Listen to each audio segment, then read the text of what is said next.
So thank you everybody, it's a real pleasure to be here again. I'm seeing lots of faces that I met last year. I'd just like to echo the importance and the significance of what's actually been achieved in gaining these awards from the Age Veterans Fund, and to acknowledge the hard work of the trustees, and in particular the two gentlemen that have just left, stage left or stage right, Jeff and Nigel. The effort that has gone into this has really underlined the need to better understand the genetic health consequences of potential exposures that you may have encountered. What it also, working with the veterans, with Jeff and Nigel over the past few years, what's also been underlined is the need to better understand the scientific outputs that are generated, either from commission from yourselves or from that are out there in published literature.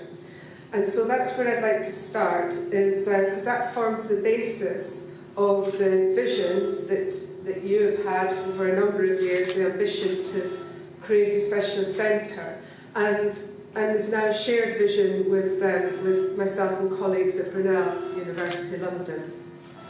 You've heard its name. We're calling it the Centre for Health Effects of Radiological and Chemical Agents, or CHRC.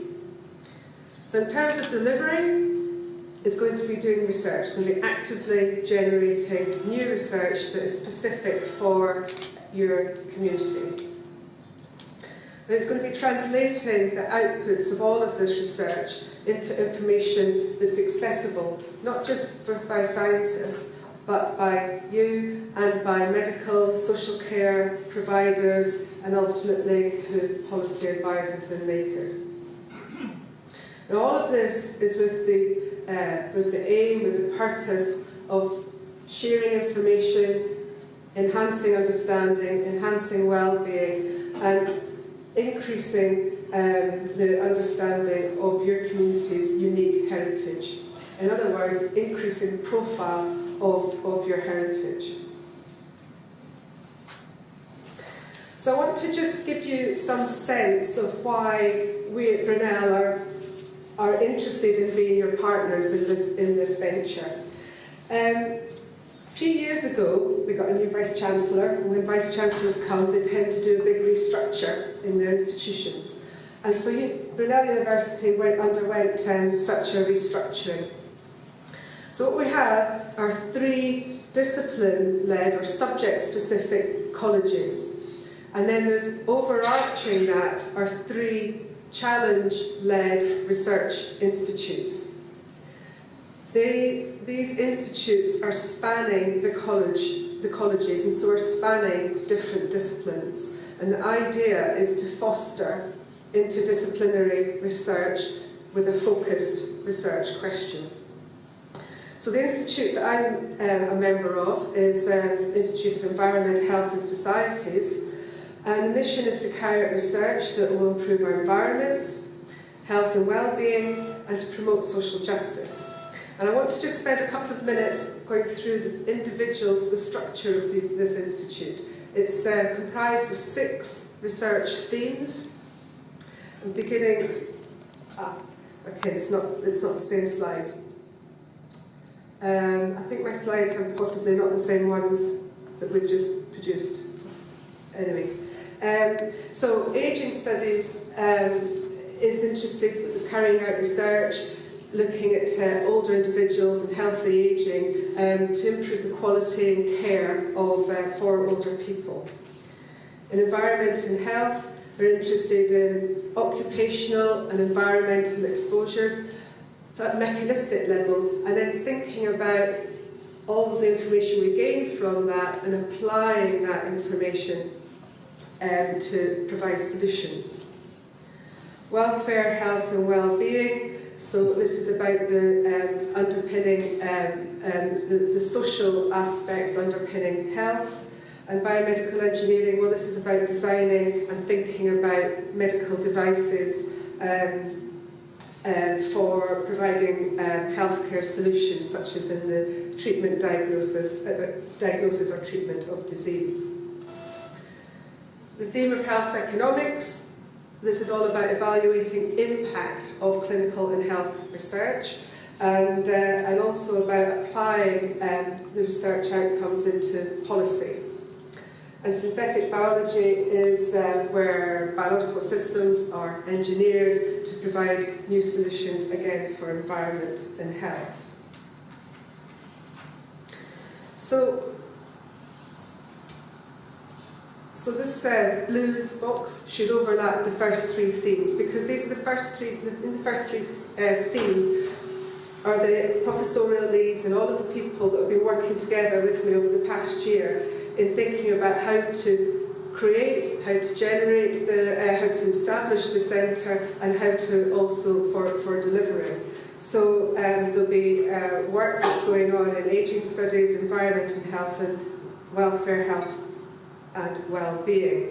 And I hope you can see that within, so CHRC is going to be spanning, will include academics from all of these themes, but in addition, we've got interest from across the university, and so I hope that you can see that this establishment of this centre, it truly embodies this research-led, challenge-led initiative of the restructuring of the university and the formation of the research institutes. Okay, so in this first phase of the next 3 years, it's all about establishing the centre. And we've outlined a number of key objectives of how we're going to go about doing that. And the most important thing to do is we need to establish and position ourselves nationally and internationally as a credible evidence-based source of information that's specific for this community. And we're going to do this by publishing centre-specific reviews. So these are essentially consensus or position papers. So we'll be reviewing all of the published literature and presenting a specific review position paper on what's currently known. We'll also be carrying out research, as I said, and developing new research in all of the discipline areas, and we'll be translating all of these research outputs for the different audiences, as I said. We'll be hosting multidisciplinary workshops annually, whereby we'll be identifying gaps in research, and we'll also be identifying future care and well-being needs during these workshops. Now, throughout all of this, we'll be building networks within Brunel, nationally and internationally, so that we can develop new grant proposals, new initiatives, and create a forward-looking, sustainable centre that has funding, research, and all of the outputs moving forward. Yeah, these are definitely the older slides. The research that will be carried out is going to be all of the outputs that are funded by the NCCF grants will either be linked to, or the outputs will be translated through the centre. I've highlighted here, obviously, the core genetics project that will be taken at Brunel. Now, as part of the support and the commitment by Brunel, they've invested 4 PhD studentships as part of this establishment phase. So what that is to have 4 first-class students that are going to go forward and do PhDs that are 3-year projects. And we've got 4 projects identified already, and you can see here that they're in each of the themes that I highlighted to you. So the first project is thinking about healthy ageing, and negative potential impact is one measure of healthy ageing is cognitive function. And so a project will be undertaking to look at the influence or the impact of exposure worry in your community on cognitive functioning.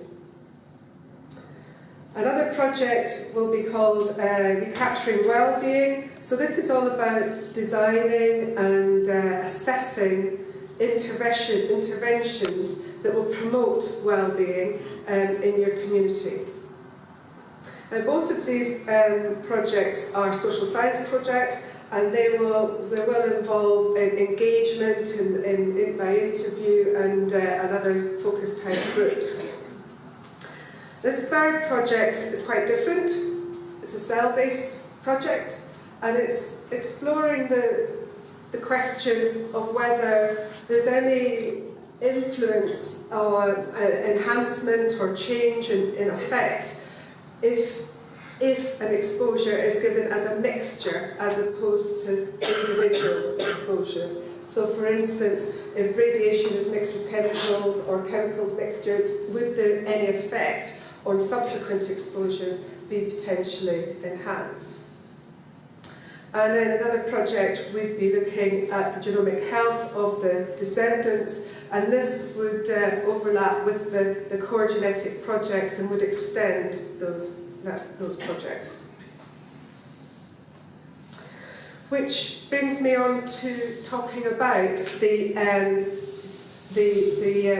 combined projects now, whereby the Phase 2 funding has allowed us to repackage our projects as the genetic and cytogenetic assessment of British nuclear test veterans and their families. And so the question that we're asking, the question that you're looking to answer is the genetic legacy of historical exposure or participation at nuclear test sites. So I presented this in more detail last year.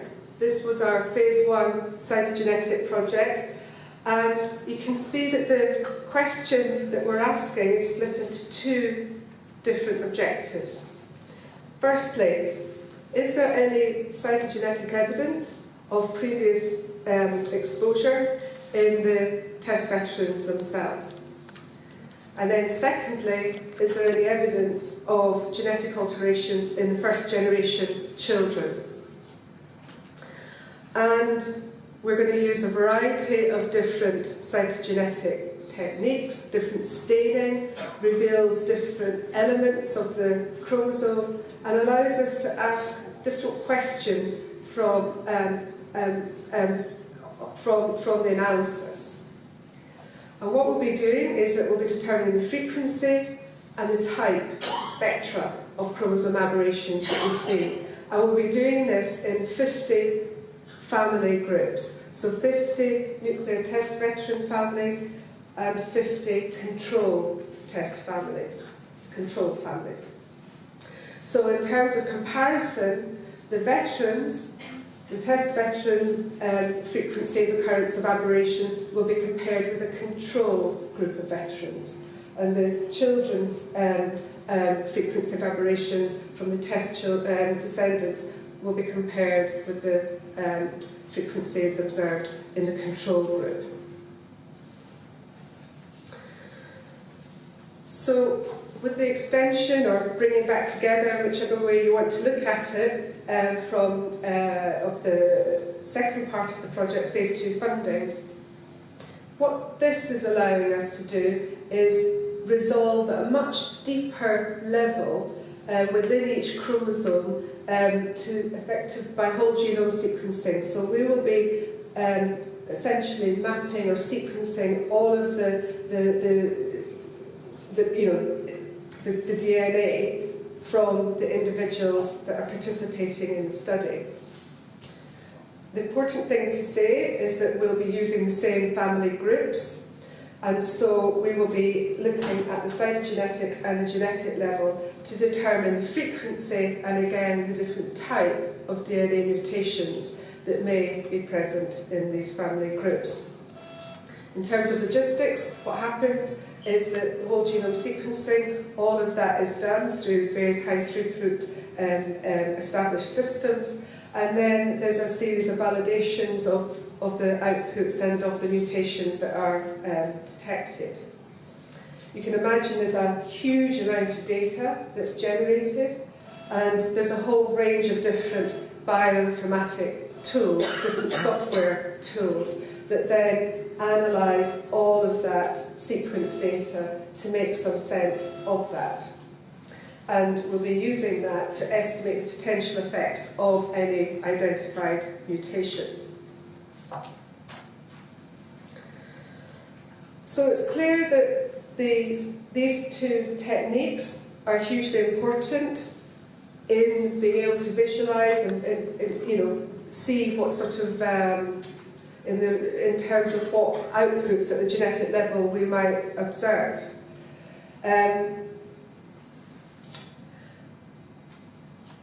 But overriding all of that is how we identify our participants in the first place for the study. So I'd like to take you through two different options. The first route, or the first way we could do this, is that we could advertise for veterans. Indeed, I've had numerous emails offering to volunteer to be part of the study, for which we're incredibly grateful. However, what that would do is that we would be then creating and building a self-selected group. Self-selected group that may be driven or at least motivated by potential health concerns within their family. And that has the potential to bias the results.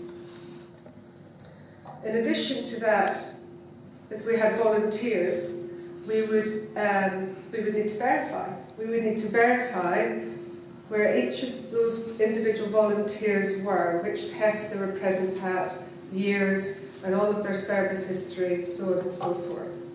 And that would be through questionnaires and recall, and that would be a mammoth task, and that would also be open to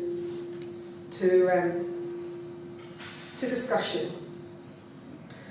We would then, once we'd identified our veterans, we would verified veterans, we would then have to go back and find a control group to try and match with them, and that would be very challenging.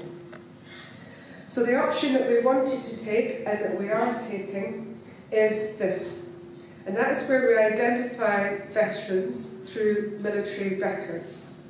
And I'm going to a little bit more detail about that, is that these records have information on the tests that you attended, exposure information, but and all of the your rank and file information. All of that is available, but in addition, it's accompanied by a control group that is already, again, verified. So all of the verifications have been established and are existing in these military MOD records. Okay? So, by having access to these records, we can then define what our selection criteria are. And we can then recruit individuals based on that. And then the verification process is much more straightforward. It's verifying during a telephone interview, and it's basically verifying what the records are telling us. And indeed, we've already then identified and matched the controls, because we did this up at this point here. So this system is what we wanted to do, and to do it, I apologise, I'm trying to make this slide a little bit clearer. I did it too late, so apologies, it's not embedded in here. But I just want to take you through this, because what this is showing you is the process of permissions of what we're going through to be able to identify and recruit for this study. So clearly the first thing is that we needed to gain permission from the Ministry of Defence to be able to access records. And the current custodians are Public Health England, and so basically we had to get permission from both of those, which we did. And then what that then allowed us to do was then say, great, now we can establish our study protocol. Now we know that this is the process that we'll be recruiting and how we'll be defining our study population. So that then allowed us to then complete our protocol. Now, every single study that involves human participants has to go through national human health regulatory authority, HRA, but basically ethical approval. And for that, they need a whole range of documentation, which is embodied in this protocol. In the first instance, we also had to then put that protocol and all of our documentation to Brunel, and because they're the sponsor and all the legal and indemnity stuff, and we got favourable approval from them. And we also, I highlighted to you last year, that because of the sensitivity of this project, we wanted to make sure that we're having an independent academic oversight at each stage of the process. And so we have an oversight panel, and so they also reviewed our protocol this time, and again provided some feedback, but all of this was very favourable. So then that allowed us to then submit to our full ethical approval. Now normally, you go through full ethical approval, and then you jump straight down here. However, because we're accessing information without actually your knowledge, you actually only become informed once we've invited you. And so we have to go through a legal process where we are applying to get consent for consent. In other words, we need to go through a whole legal process to gain information, personal information from you, to use it to then invite you to the study. So these are the Confidential Advisory Group and NHS Digital are the two groups that are involved with all of the legal aspects of this. We've got approval from CAG, we had preliminary approval in March, got full approval in April, and we're going through the legal stuff with NHS Digital. We've also gone through every clinical research network in England, because we need approval for GP practices to participate, and also there's a whole legal process for them to participate, and they need to participate because when an individual is recruited, they'll be asked to go to their GP and they'll take a blood sample and then ship that to Brunel.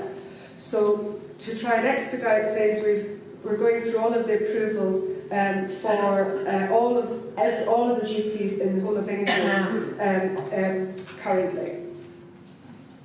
So once we've got these full approvals in place, that then allows the data sharing agreement, and again it's another legal document that protects all of this information, all of your personal information, to be signed with Public Health England, London School of Hygiene, Tropical Medicine and Brunel, and then that allows us to get these military records, to get these records, and that allows us to then select individuals. Oh. Beautiful, well done, thank you. The slide I had up before was much messier, so I'm pleased I highlighted that. This is an easier slide for you to see. So once we have all of the approvals in place, we are identifying our potential participants. So what we do is then we send our selection list back to PHE, and then they provide an NHS number and a date of birth to NHS Digital, that legal body, and that provides the linkage to the GP for that individual. Okay? Then NHS Digital provides the London School of Hygiene and Tropical Medicine as our collaborators with the NHS number, the date of birth, the GP, and whether they're case or control. We then, through London School of Hygiene, invite the individuals to participate by sending a letter to their GP. The GPs will all know about it, they're all on board, they will then pass that on if it's appropriate to the person that we're trying to contact. And then they would then reply back to us, say they're interested, and then they would be consenting by telephone.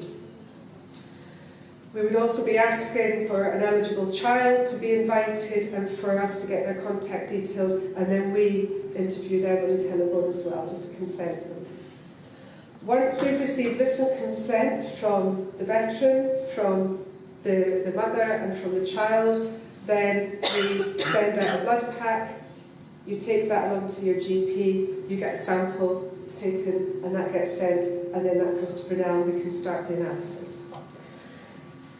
We also are going to be doing an automated follow-up, so everyone who consents, all of the hospital episode statistics, we will be able to follow up for linking health effects with the genetic results. So, clearly, we're still going through a very complex permissions process, but we're, although it's been long, it's actually been very streamlined. There's not been any faltering or issues through any of the stages. So we're very pleased with that, although it has been lengthy. We will then be sending out invitations to receive samples, and we very much hope that this is going to be ongoing through the summer. And then it's at that point, once we receive the samples, that we can embark on all of the analysis and the actual biology. And then over the next couple of years, it will be generating outputs, generating results, and then the results will not be filtered out, the results will come out as when they're complete. So that's the genetics project, and so just to summarise again and remind and to tell you what we'll be doing with CHRC, we're obviously spending the summer getting things ready to start activities the 1st of September. PhD projects will be starting in October, and we'll be having a formal launch event probably around about December time, and everyone will be notified and invited to come to Brunel for that. So we're going to be generating new research, and all of this research is going to be used and translated as outputs from the centre. So I'd just like to finish by highlighting and saying again that Sue was supposed to be here. She's the director of the Institute, but she got ill at the last minute. But I'd like to highlight to you that all of these people, Christina Weisstein for research from the College of Health and Life Sciences, and all the professorial leads from the different themes, have been actively involved in shaping and formulating how we can deliver what you have your aspiration for this centre has been. And many of these will be involved will participate in the management group. We've also identified a couple of other people in the university that will be able to provide really useful support in the management group. Just in terms of governance, the management group will mostly operational at Brunel, and then we'll have an advisory board which will be external to Brunel, and that will be chaired by Jeff Lydiat. And there'll be a number of representatives from the nuclear community and from other interested beneficiaries on the advisory board. I'd just like to acknowledge the epidemiologists who are doing a lot of this permissions work at the London School of Hygiene and Tropical Medicine, and highlight to you Christine and Lorette. They'll be the people that are, the two women that are going to be on the telephone. They'll be the ones that are doing all of the telephone interviews and consenting and things. And obviously we've got the Professor Yuri de Broga, who's going to be doing whole genome sequencing, so as a collaborative team. This team will grow. For each PhD student being supported supervised by these leads here, we have, obviously then we're going to have 4 PhDs, and there'll be new staff in the centre, but each supervisory team consists of 3 academics. So this is growing and this is building, and there will be a significant initiative within the university. And I want to highlight to you that this is being seen as a really exciting initiative within the university. The Vice-Chancellor herself is very pleased and has been announcing it across Senate and Council. So this has been supported hugely across the university, and I'd like to then finish by saying that, and also thanking you and all of the work that's contributed